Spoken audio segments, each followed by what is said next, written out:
Hello everyone, in this quick video I'm going to show you how you can easily get access to your router username and password. By following the few simple steps that I show you, now you'll be able to get access to your router username and password very easily. So make sure to watch the video till the end so you don't make any mistakes. By saying that, let's start the video. Actually, there are three methods that you can use to get access to your router username and the password. And the first method is you can look into the stickers on the back of the router.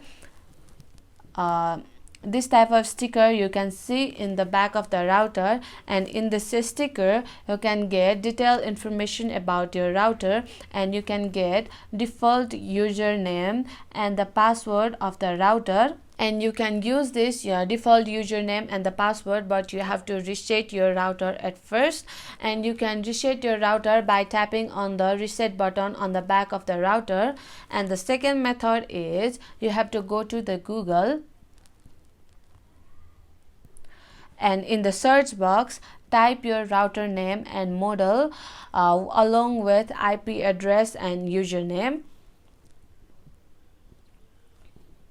Now in the first website you can see here the IP address and the default username and password.